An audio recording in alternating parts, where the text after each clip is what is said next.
Formula use అవుతుంది అనమాట. Arithmetic mean is greater than or equal to geometric mean. Progressions అయ్యాయి అనుకుంటా sequence and series మీకు ఇవి ఎక్స్ట్రా సిలబస్ అంటే ఐపీలో ఉండవు, మీకు సిలబస్ అయిపోయిన తర్వాత చెప్తారు నాకు తెలిసి. ఓకే, మీకు అర్థమెటిక్ మీన్ అంటే ఏం లేదు.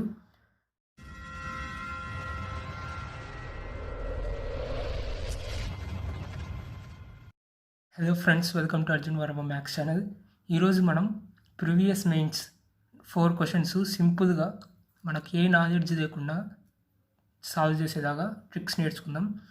ఇది మీరు లెస్ దెన్ 10 to 15 సెకండ్స్లో చేసేయచ్చు. ఈ ట్రిక్ తెలిసి ఇలాంటి ట్రిక్స్ ఎలా అప్లై చేయాలి, క్వశ్చన్ని బట్టి ట్రిక్ మారుతుంది. క్వశ్చన్ని బట్టి మనం ట్రిక్స్ ఎలా చూస్ చేసుకోవాలి. అలానే మీరు ట్రెడిషనల్ మెథడ్లో చేస్తే మినిమం 2 to 3 minutes పడుతుంది. సో ఎగ్జామ్లో టైం సేవ్ చేయాలంటే ఎలా ఈ ట్రిక్స్ యూస్ చేస్తే మీకు ఎగ్జామ్లో టైం సేవ్ అవుతుంది. ఓకే, అన్నిటికంటే ముందు మీరు పెన్ను పేపర్ పక్కన పెట్టుకుని ఒకసారి ట్రై చేయండి. వీడియో పాస్ చేసి ఒక 1 minute ట్రై చేయండి. రాకపోతే వీడియో ప్లే చేసుకొని చూడండి, ట్రిక్ చూడండి. Okay, let start. మన క్వశ్చన్ ఉంది. మన ఫస్ట్ క్వశ్చన్ ఇది 2014లో ఇచ్చింది మెయిన్స్. క్వశ్చన్ ఏంటంటే let f k of x equals to 1/k into sin power k x plus cos power k x where x belongs to R and k is greater than or equal to 1, then f4 of x minus f6 of x equals to ఎంత అని అడుగుతున్నాడు. ఇక్కడ first మనం అన్నిటికంటే first question అర్థం చేసుకోవాలి. ఇక్కడ ఒక ఈక్వేషన్ ఇచ్చాడు అనమాట, ఒక రిలేషన్ ఇచ్చాడు. ఇక్కడ k అనమాట. కేలో న్యూమరికల్ అంటే greater than 1 or equal to 1 ఉండేది పెట్టుకోవచ్చు. k గురించి ఒక లిమిట్ ఇచ్చాడు, k అనేది ఎక్కడి నుంచి ఎక్కడ వరకు ఉండొచ్చు అని. ఓకే, మరి ఇక్కడ x ఉంది కదా, ఎక్స్ ఏమని ఇచ్చాడు, రియల్ నెంబర్ అని ఇచ్చాడు. అంటే ఏ రియల్ నెంబర్ పెట్టినా కానీ ఈ ఈక్వేషన్ సాటిస్ఫై అవుతుంది అని వాడు చెప్తున్నాడు. ఓకే, అయితే వాడు మనకి ఇక్కడ k ప్లస్లో 4 పెట్టి ఎక్స్ మైనస్ 4 ప్లస్లో 6 పెట్టి ఎక్స్ మైనస్ చేస్తే డిఫరెన్స్ చేస్తే ఎంత వస్తుంది, ఈ 4 ఆప్షన్స్లో ఏంటి అని అడుగుతున్నాడు. ఓకే, క్వశ్చన్ అర్థమైంది కదా. ఇప్పుడు సొల్యూషన్ చూద్దాం. ఓకే, ఇక్కడ మనకు సైను కాస్ ఉంది, పవర్ k ఉంది. దీన్ని ఎలా సాల్వ్ చేయాలనుకుంటున్నారు, జస్ట్ ఎక్స్ ఈక్వల్స్ టు 0 పెట్టుకోండి. ఎక్స్ ఈక్వల్స్ టు 0 కానీ 90 కానీ పెట్టుకోవచ్చు, ఏ వాల్యూ అని పెట్టుకోవచ్చు. 45 పెట్టుకోవచ్చు, 30, 60 పెట్టుకోవచ్చు. 30, 60 పెట్టుకుంటే ఎల్సిఎం వస్తుంది, ఇంకొంచెం లెంతీ అవుతుంది, టైం ఎక్కువ అవుతుంది, టైం కిల్ అవుతుంది. సో ఆ టైం సేవ్ చేయడానికి మనం ఎక్స్ ఈక్వల్స్ టు 0 కానీ 90 కానీ పెట్టుకోవచ్చు. నేను ఎక్స్ ఈక్వల్స్ టు 0 పెడుతున్నా, 90 పెట్టుకున్నా సేమ్ వస్తుంది. సో ఎక్స్ ఈక్వల్స్ టు 0 పెట్టుకుంటే ఇక్కడ ఏమొస్తుంది, మన రిలేషన్ ఏమవుతుంది, f k of x equals to 1/k into sin 0 ఎంత, sin 0 0, so 0 power k 0 plus cos 0 ఎంత 1, 1 పవర్ k 1 అవుతుంది. సో మన రిలేషన్ ఎలా అయిపోయింది, 1/kగా మారిపోయింది మన రిలేషన్ అనేది. సో ఓకే, ఇప్పుడు మనకి f4 of x equals to 0 అనుకున్నాం కదా, పెడితే ఇవే వాల్యూస్ వస్తాయి, మాది 1 వస్తుంది. సో ఇది మనం క్యాలిక్యులేట్ చేయాల్సిన అవసరం లేదు. f4 ఆఫ్ ఎక్స్ 0 పెట్టుకున్నాం కదా, 0 పెట్టుకుంటే మనకి 1/4 వస్తుంది. ఇక్కడ 1 ఉంటుంది కాబట్టి 1 రాసిన కూడా ఒకటే. ఓకే, నెక్స్ట్ మనకి f6 ఆఫ్ 0 ఎంత వస్తుంది, 1/6 వచ్చింది. ఓకే, మనకి జస్ట్ ఈ రెండింటికి డిఫరెన్స్ అడుగుతున్నాడు. f4 minus f6 equals to ఎంత అని, ఎంత 1/4 మైనస్ 1/6 2, 1/12. చూసారు కదా, ఆన్సర్ వచ్చేసింది. మన ఆన్సర్ 1/12. ఆప్షన్ ఎక్కడుంది ఇప్పుడు, ఫస్ట్ ఆప్షన్. సో చూసారు కదా ఎంత సింపుల్గా సాల్వ్ అయిపోయిందో, జస్ట్ ఒక 3 steps అయిపోయింది. ఓకే, ఇప్పుడు మనం నెక్స్ట్ క్వశ్చన్కి వెళ్దాం. ఇది మన సెకండ్ క్వశ్చన్. సెకండ్ క్వశ్చన్కి మ్యాట్రిక్స్ ఇచ్చాడు, matrix question. If 1 omega square or cube root of unity then delta equals to, ఇక్కడ ఒక మ్యాట్రిక్స్ ఇచ్చాడు, ఈజ్ ఈక్వల్స్ టు, ఈ మ్యాట్రిక్స్ దేనికి ఈక్వల్ అవుతుంది, ఈ 4 ఆప్షన్స్లో ఇచ్చాడు. ఇది ప్రీవియస్ మెయిన్స్ 2003ది. ఓకే, మీరు ఒకసారి వీడియో పాస్ చేసి ట్రై చేయండి, తర్వాత చూడండి. ఓకే, ఇప్పుడు స్టార్ట్ చేద్దాం. 1 omega square equals to cube root of unity అని ఇచ్చాడు, యూనిటీ. సో అప్పుడు మనం ఏం చేయొచ్చు, మనకు ఒక రిలేషన్ ఉంటుంది అనమాట, ఇది ఇమాజినరీ నెంబర్స్. అది మనకి ఒక ఫామ్లో తెలిసి ఉంటుంది, 1 plus omega square equals to 0 అని, ఒమేగా క్యూబ్ ఈక్వల్స్ టు 1 అని, ఒమేగాకి 3 మల్టిపుల్ ఏది ఉన్నా కానీ 1. ఓకే, ఒమేగా 3 ఉన్నా ఒమేగా 3 హోల్ స్క్వేర్ కానీ హోల్ క్యూబ్ కానీ ఇలా ఏ నెంబర్ ఉన్నా ఇక్కడ పవర్తో ఏది ఉన్నా కానీ ఒమేగా3 హోల్ పవర్ n అంటే న్యాచురల్ నెంబర్స్ ఏది ఉన్నా కానీ 1 వస్తుంది. Okay right. ఇక్కడ వాడు n గురించి ఏం చెప్పలేదు. ఇక్కడ n ఉంది మన క్వశ్చన్లో, ఇక్కడ ఆప్షన్స్లో n లేదు అంటే మన ఆన్సర్ n మీద డిపెండ్ అయి ఉండదు. సో మనం n = 3 అనుకుందాం. మనం ఏం తీసుకుందాం, n = 3 అనుకుందాం. ఓకే ఇక్కడ ఒమేగా 2 పవర్ n ఉంది, అప్పుడు అది ఏదో అవుతుంది, ఒమేగా 2n ఏదో అవుతుంది. n = 3 అనుకుంటే ఇక రాసుకోవచ్చు మనం omega 3 whole square. Okay 3 × 2 = 6. Okay సాటిస్ఫైంది. ఒమేగా3 ఎంత 1/2 ఎంత 1. ఓకే మనకి ఇక్కడ 1 వస్తుంది, ఇక్కడ 1 వస్తుంది, ఇక్కడ డెట్ మొత్తం 1 వస్తుంది. అంటే ఏంటి, మనకు ఒక ప్రాపర్టీ ఉంది మ్యాట్రిక్స్లో, 2 rows కానీ 2 columns కానీ కంప్లీట్గా 1 ఉంటే దాని డిటర్మినెంట్ ఎంత, డెట్ ఎంత 0 కదా. సో మన ఆన్సర్ 0. సాల్వ్ అయిపోయింది క్వశ్చన్. మనకేం లేదు, ఇవి బేసిక్ కండిషన్స్, ఇమాజినరీ నెంబర్ అదే కాంప్లెక్స్ నెంబర్స్లో బేసిక్ కాన్సెప్ట్ ఇది. ఈ రెండు ఆటోమేటిక్గా ఎవరికైనా తెలుస్తాయి, ఐపీ చదివే వాడికైనా తెలుస్తాయి.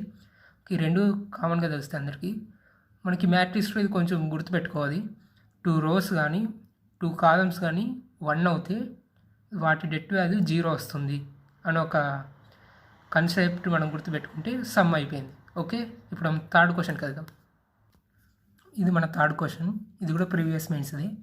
ఇక్కడ వాడు ఇఫ్ ఆల్ఫా బిలాంగ్స్ టు ఒక ఇంటర్వెల్ ఇచ్చాడు, ఓపెన్ ఇంటర్వెల్ π/2 to π ఇచ్చాడు open interval. Then minimum value of ఒక 2 ఎక్స్ప్రెషన్స్ ఇచ్చాడు, వీటికి మినిమం వాల్యూ ఎంత అని అడిగాడు. ఇలాంటి క్వశ్చన్స్ నేను చదువుతున్నప్పుడు నాకు చాలా కష్టంగా అనిపించేవి. కాకపోతే మా సార్ని అడిగినప్పుడల్లా ఆయన అర్థమెటిక్ ప్రోగ్రెస్ని arithmetic mean is greater than equal to geometric mean చేయి అంటున్నాడు. ఏంటి ఇంత చిన్న కాన్సెప్ట్ నాకు అర్థం కాలేదా, ఇంత గుర్తు రాలేదా నాకు అనుకునేవాడిని. ఏదేదో చేసేవాడిని, దీన్ని ఎల్సిఎం చేసేవాడిని, స్క్వేరింగ్ చేసేదాన్ని, ఏదేదో చేసేవాడిని. సో అదంతా అవసరం లేదు. షార్ట్ కట్ ఏంటంటే arithmetic mean is greater than or equal to geometric mean. ఎప్పుడు యూస్ చేయాలి, మనకి ఇచ్చిన 2 వాల్యూస్ అడిషన్లో ఉండాలి. ఈ 2 వాల్యూస్ ఎప్పుడు పాజిటివ్గానే ఉండాలి. స్క్వేర్ రూట్ ఎప్పుడు పాజిటివ్గానే ఉంటుంది, ఇక్కడ స్క్వేర్ ఉంది కాబట్టి ఎప్పుడు పాజిటివ్గానే ఉంటుంది, ఇది పాజిటివ్ ఉంటుంది. సో మనకి ఈ టర్ము ఎప్పుడు పాజిటివ్గానే ఉంటుంది. రైట్. ఇంకా ఇది ఈ ఒక్క కండిషన్ అయినా కాదు, ఇంకొక కండిషన్ కూడా ఉంటుంది.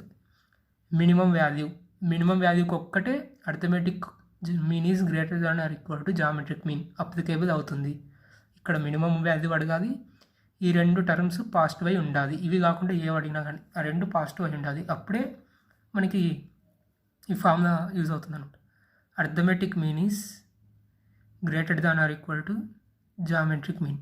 ప్రోగ్రెషన్స్ అయ్యాయి అనుకుంటా, సీక్వెన్స్ అండ్ సిరీస్. మీకు ఇవి ఎక్స్ట్రా సిలబస్, మెయిన్స్లో అయితే ఉండవు, అంటే ఐపీలో ఉండవు. మీకు సిలబస్ అయిపోయిన తర్వాత చెప్తారు నాకు తెలిసి. ఓకే మీకు అర్థమెటిక్ మీన్ అంటే ఏం లేదు, A, B అనేవి సిరీస్లో ఉన్నాయనుకోండి, A, B ఒక సిరీస్ అనుకోండి. అర్థమెటిక్ మీన్ అంటే A+B/2 అని రాస్తాం. జామెట్రిక్ మీన్ అంటే స్క్వేర్ రూట్ ఆఫ్ AB అని రాస్తాం, అంతే. ఇక్కడ A, B అంటే ఏంటి, ఇది A, ఈ టర్మ్ అంతా B. ఓకే ఇక్కడ ఇదే రాస్తాం. A+B ఏముంది, square root of x² + x+1 plus secant square alpha by square root of x² + x+1 by 2 is greater than or equal to.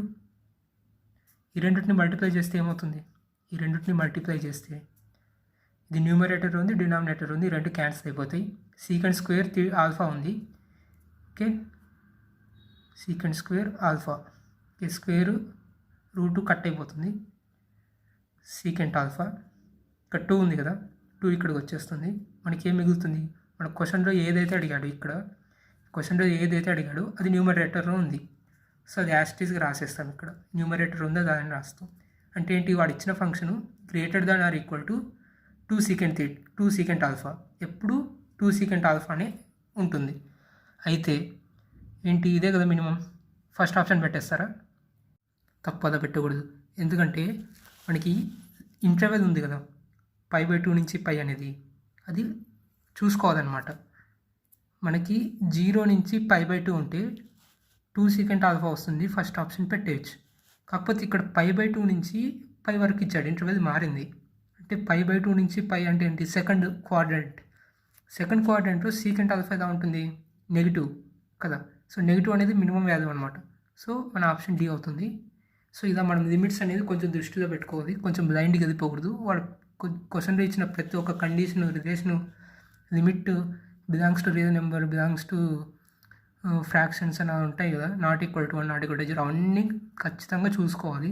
అవన్నీ చూసుకుంటేనే చాలా సింపుల్గా చేయగలం. అలా చూడకుండా ఏది పడితే చేస్తే ఖచ్చితంగా తప్పుపోతుంది. వాడు ఇచ్చాడంటే కండిషన్ ఖచ్చితంగా వాడు అన్ని దృష్టిలో పెట్టుకొని ఇస్తాడు. ఓకే, అది మనం చూసుకోవాలి. ఒకవేళ చూసుకోకపోతే 2 ఆన్సర్స్ ఉంటాయి దాంట్లో. మనం ఫస్ట్ కనపడినప్పుడు ఫస్ట్ పెట్టేస్తాం, ఇది ఫస్టే ఉంది. సో కళ్ళు మూసుకొని ఫస్ట్ పెట్టేస్తాం, తప్పు అయిపోతుంది. సో కొంచెం జాగ్రత్తగా ఉండాలి. ఇక్కడ ఇచ్చిన లిమిట్స్ని చూసుకోవాలి. ఏ క్వశ్చన్ అయినా కానీ లిమిట్స్ని, వాడు ఇచ్చిన రిలేషన్ని చూసుకోవాలి. ఫోర్త్ క్వశ్చన్ అనమాట. The minimum number of times A fair coin must be tossed so that the probability of getting at least 1 head is more than 99%. Okay, ఇక్కడ వాడు ఏమడుగుతున్నాడంటే, ఒక కాయిన్ ఉంది, ఫెయిర్ కాయిన్ అంటే ఏంటి? మనం ఒకసారి కాయిన్ టాస్ చేస్తే హెడ్ రావడానికి కానీ టేల్ రావడానికి కానీ ప్రాబిలిటీ 50% ఉండాలి. అంటే 1/2 ఉండాలి. దాన్ని ఫెయిర్ కాయిన్ అంటాం. అయితే మినిమం నెంబర్ ఆఫ్ టైమ్స్ అంటే ఎంత తక్కువసారి వేయాలి ఒక కాయిన్ని వేస్తే, ఎంత తక్కువసారి వేస్తే ఒక కాయిన్ని ఎలా ఉండాలి, ఆ రిజల్ట్ ఎలా ఉండాలి? హెడ్ రావడానికి 99% ఛాన్సెస్ ఉండాలి. అట్లీస్ట్ 1 head రావడానికి. ఇక్కడ అది గుర్తుపెట్టుకోవాలి, అట్లీస్ట్ 1 head. అట్లీస్ట్ 1 head ఏంటి అంటే ఏంటి? మినిమం ఒక్కసారి హెడ్ రావాలి. మినిమం ఒక్కసారి అంటే ఏంటి? ఒకసారి రావచ్చు, 2 సార్లు రావచ్చు, 3 సార్లు రావచ్చు. అంటే 1 కంటే ఎక్కువ ఎంతైనా రావచ్చు, కానీ 1 కంటే తక్కువ రాకూడదు అనేది వాడు అడుగుతున్నాడు. అది రావాలంటే 99% ఛాన్స్ ఉందంట. అయితే 99% ఛాన్స్ ఉంది కదా, ఇలా ఉండాలంటే, ఈ కండిషన్ ఉండాలంటే ఎన్నిసార్లు టాస్ చేయాలి? 5 times, 6 times, 8 times, 7 times అని వాడు అడుగుతున్నాడు. సో ఇక్కడ మనకి ఏమర్థమైంది? టోటల్ ప్రాబిలిటీ 1 అనమాట. 1 - 1/2 whole power n is greater దాన్ 99/100. ఇది మీరు అర్థం చేసుకోండి. 1 అనేది టోటల్ ప్రాబిలిటీ. ఏ ఈవెంట్లో కానీ ఎక్స్పెరిమెంట్లో కానీ టోటల్ ప్రాబిలిటీ 1 ఉంటుంది. సో 1 - 1/2 ఎందుకు వేసాను? టైల్ కదా. 1 - ఎన్నిసార్లు టైల్స్ వచ్చిందో మైనస్ చేస్తే మిగిలిందంతా హెడ్ కదా. 1/2 అనేది టైల్ రావడానికి ప్రాబిలిటీ ఏంటి? 1/2. హెడ్ రావడానికి కూడా 1/2 కదా. ఇక్కడ టైల్ కోసం వేసాను, టైల్ కోసం 1/2 వేసాను. ఇలా ఎన్నిసార్లు వేయాలి కాయిన్ అనేది? n times. ఎన్నిసార్లు వేయాలో అదే కనుక్కోవాలి మనం. దాన్ని n అనుకున్నాం ఈజ్ గ్రేటర్ దాన్ 99% అన్నాడు. మోర్ దాన్ 99% అన్నాడు కదా. సో 99% కంటే ఎక్కువ. ఇక్కడ పర్సెంటేజ్లో ఉంది, నేను ఫ్రాక్షన్లోకి మార్చాను. సో 99/100. ఓకే, అర్థమైంది అనుకుంటా. ఇప్పుడు మనం దీన్ని సాల్వ్ చేద్దాం. 1/2 హోల్ పవర్ n అటు సైడ్కి తీసుకెళ్దాం, దీన్ని ఇటు సైడ్కి తీసుకొద్దాం. అప్పుడు ఎంత అవుతుంది? 99/100 greater than 1/2 whole power n. దీన్ని సాల్వ్ చేస్తే ఎంత వస్తుంది? 1/100 గ్రేటర్ దెన్ 1/2 పవర్ n. ఈ రెండు డినామినేటర్స్ ఉన్నాయి కదా, దీన్ని రెసిప్రోకల్ చేద్దాం. రెసిప్రోకల్ చేస్తే ఏమవుతుంది? 2 పవర్ n. ఇది గ్రేటర్ అవుతుంది కదా, గ్రేటర్ దెన్ 100. ఓకే, ఇక్కడ n వాల్యూ ఏది పెడితే 100 కంటే ఎక్కువ రావాలి. అది కూడా n అనేది ఎలా పెట్టాలి? మినిమం నెంబర్ పెట్టాలి. ఏ మినిమం నెంబర్కి ఇది 2 పవర్ అనేది 100 కంటే ఎక్కువ ఉంటుంది. ఓకే, ఇక్కడ మనకు ఫస్ట్ ఆప్షన్ ఇచ్చాడు 5. 2 పవర్ 5 ఎంత? మనం n = 5 పెడితే ఎంత వస్తుంది? 32. 32 అనేది 100 కంటే ఎక్కువ కాదు. ఓకే, ఇప్పుడు n = 6. n = 6 పెడితే ఎంత వస్తుంది? 64. 64 అనేది 100 కంటే ఎక్కువ కాదు, తీసేయి. ఇప్పుడు c ఉంది, 8 ఉంది. 8 అంటే ఎంత? 2 పవర్ 8, 256 వస్తుంది కాదు. ఇప్పుడు n = 7 పెడదాం. n = 7 పెడితే ఎంత వస్తుంది? మినిమం నెంబర్ 64 × 2 ఎంత? 8, 128. 128 అనేది 100 కంటే ఎక్కువ ఉంది. సో ఇది ఉంది కదా, 256 ఎందుకు వేసుకోలేదు అంటే వాడు మినిమం అడిగాడు. ఈ రెండిట్లో మినిమం ఏది? 7 కదా మినిమం. వాడు ఫస్ట్ అది అడిగాడు, ఫస్ట్ వర్డ్ అది. ద మినిమం నెంబర్ అంటే మినిమం నెంబర్ ఆఫ్ టైమ్స్ మనం టాస్ చేస్తే ఏది 100 కంటే ఎక్కువ ఉంటుంది? ఈ రెండు 100 కంటే ఎక్కువ ఉన్నాయి. ఈ రెండిట్లో మినిమం ఏది? 7. సో మన ఆన్సర్ 7. చూసారు కదా, ఈ కండిషన్ అర్థమైపోతే ఎంత సింపుల్గా అయిపోయిందో సమ్. ఇది వేసుకోవడం ఎంత అండి? కొన్ని సెకండ్స్, 2-3 సెకండ్స్ ఇది అర్థమైపోతుంది మనకి. ఈ క్యాలిక్యులేషన్ అంతా సింపుల్గా అయిపోతుంది. 2/5 అంటే మనకి నోట్ మీద ఉంటుంది 32 అని, 6 అన్న 64 ఉంటుంది. ఈ రెండే చెక్ చేస్తే సరిపోతుంది మనకి. సో చూసారు కదా, ఇలాంటి ట్రిక్స్ ప్రీవియస్ మెయిన్స్ అంటే కొన్ని స్టాండర్డ్గా ఉంటాయి. వీటిని సాల్వ్ చేయాలంటే ట్రిక్స్ ఉంటాయి. నా దగ్గర చాలా ట్రిక్స్ ఉన్నాయి. మా సార్స్ దగ్గర నేర్చుకున్నవి, కొన్ని బయట ఇన్స్టిట్యూషన్లో నేర్చుకున్నవి, కోచింగ్ సెంటర్స్ వీడియోస్, ఇది అన్నిట్లో నేర్చుకున్నామని మీకు చెప్తాను. నేను కొత్తగా క్రియేట్ చేసిన కొన్ని, అంటే గెస్ట్ చేసేదా సాల్వ్ చేయాలి, క్వశ్చన్ చేయకుండా రిపీట్ అయిన క్వశ్చన్స్ ఏదా అనేవి ఈ వీడియో నేను ఈ ఛానల్లో చెప్తాను.